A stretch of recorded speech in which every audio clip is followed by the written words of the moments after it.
네, 반갑습니다. 부식에 대해서 말씀드리고 있습니다.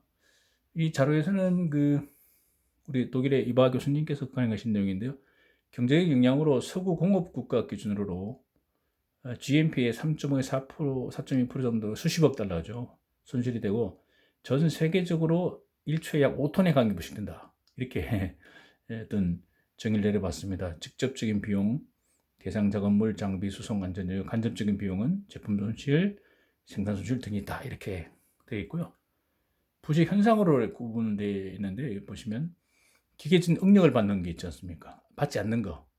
균일, 갈바닉, 전기화학, 가스, 대기, 흑연, 공식, 틈, 선택, 입계, 농담든지, 전식, 고온 부식은 응력을 받지 않는 거. 응력을 받는 것은 응력 부식 균열, 캐비테이션, 기포에 의한 거, 침식, 접촉 부식이다. 이렇게 되어 있고요. 화학적인 부식은 뭐냐? 전기화학에서 화학만 따지면 전기, 전류나 전자가 흐르지 않고 단순한 화학, 산화 되는 거, 금속과 M, 메탈과 산소가 만나는 거. 이걸 그냥 화학적 부식이다 이렇게 부릅니다. 그래서 Fe2O3 같은 거, 철과 산소가 만나서 산화철이 되는 거. 그래서 금속 표면에 비다공성 산화층이 생성되며 대부분의 경우 이 산화층은 굵게 점착되어 있거나 또는 반응물에서 이탈된다. 뭐 이렇게 설명되어 있는데 이건 화학적 부식이고요. 주 대부분 이제 화학적 부식보다는 전기화학에 같이 갑니다. 그러니까 전류가 흐르고 이중금속이고 뭐 이러다 보니까 전기화학, 화학만 있는 것만 설명한 거 되겠죠. 이렇게 좀 이해를 하시면 될 것 같고요. 근데 전기화학 부식입니다. 대부분이 전기화학 부식입니다. 전기가 통합니다. 전기가 통하면서 습분의 양은 일반적으로 60% 이상 존재하는데 부식된다 이런 내용도 나오고요. 그래서 이렇게 해서 전해질이 나오고 그래서 이제 수용액이 나오고요. 황산 수용액이, 염산 수용액이 나와서 이제 이온화되고 이렇게 염산이라든가 이렇게 되면서 전기가 흐릅니다. 전해질이니까 물이니까요. 전이 흐르고 전자 흐르고 이렇게 되겠죠. 그래서 나중에 말씀드리겠습니다만 보통 이제 부식이 뭐냐?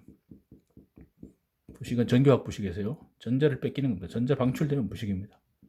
전자를 뺏기는 측이 부식. 그럼 방식은 거꾸로죠. 방식은 전자를 흡수하는 쪽이죠. 반대로 흡수하는 쪽이 방식이다. 이렇게 나중에 이해가 될 것 같고요. 그래서 이런 내용을 또 계속 말씀을 좀 드리고요. 이제 도입 부분이라서 이렇게 좀 간단하게 말씀을 좀 드리고요. 여기 보시면 이제 전기화학 시리즈라는 게 있는데요. 여기 뭐냐면 그 엘렉트로케미컬 시리즈라고 이제 되어 있습니다만은 모든 금속은 스탠다드 포텐셜 어떤 표준 전이다 해가지고 표준 전압 이걸 볼트로 표시하면 됩니다. 볼트로 표시하면 되고요. 뒤에 볼트로 쫙 적으시면 되고 모든 금속은 자기 고유 전압이 있다는 거예요. 고유 전압입니다. 이거 누가 준 게 아니고요. 금속의 특성 중에 자기의 고유적인 전압, 어떤 내성이라 할까요? 이제 그런 게 있다는 거죠. 여기 보시면 결국 리튬이 몇 볼트냐면 마이너스 볼트입니다. 3.04 볼트. 전압이 엄청 제일 낮은 거죠. 제일 낮은 애. 낮은 애가 이쪽이 이제 부식됩니다. 부식측입니다. 부식이 잘 된다 이런 얘기죠. 자, 거꾸로 저 밑에 제일 밑에 내가면 금이 있습니다. 금 보시면 몇 볼트냐면 플러스 볼트입니다. 1.5 볼트입니다. 이하고 비교하면 차이가 한 4.5볼트 나요. 4.54 볼트 나는 거잖아요. 이 전위 차이가 이 방식측입니다.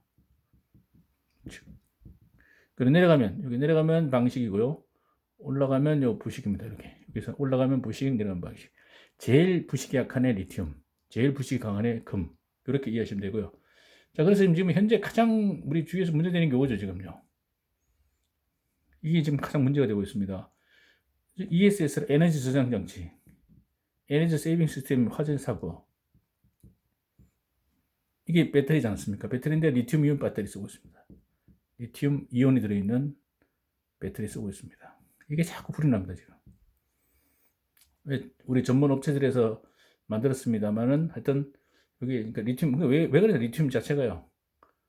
마이너스 3점 모든 금속 중에 제일 약합니다.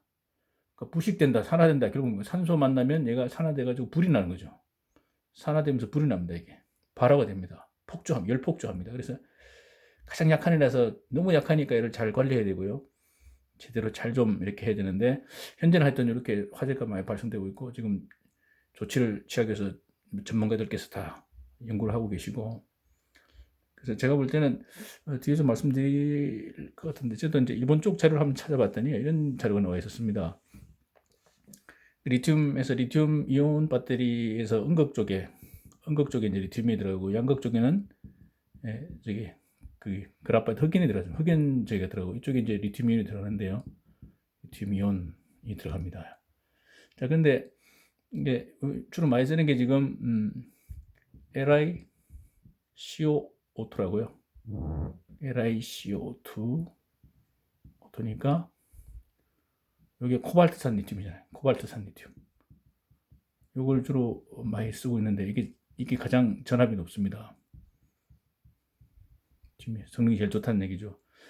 근데 이제 화재가 좀 취약하다. 뭐보다 LiFePO4라는 게 있습니다. 인산철 리튬. 일본 쪽 자료에서는 이쪽이 인산철 리튬이 화재라든가 열폭주성이 얘보다 훨씬 좋더라. 이쪽이 더 안전하다. 안전이다. 얘 비해서. 이런 자료가 있었습니다. 그래서 이것도 한번 우리가 참고로 보시고 나중에 코발트산 리튬은 좀 얘보다 좀 더 열폭주성, 화재성이 좀 위험하고 얘가 좀 더 안전하다. 그래서 성능이 조금 더 약간 떨어지더라도 이쪽이 좀 더 안전하지 않을까 이런 생각을 해봅니다. 일단 자료를 보고 좀 말씀드린 거고요. 자, 이렇게 이런 것들이 결국 전기화학 시리즈하고 연결되니까 이쪽과 부식도 관련되니까 이렇게 좀 우리가 알고 좀 여러 가지 내용을 좀 숙지하면 좋을 것 같습니다. 네, 다음에 또 말씀드리겠습니다. 감사합니다.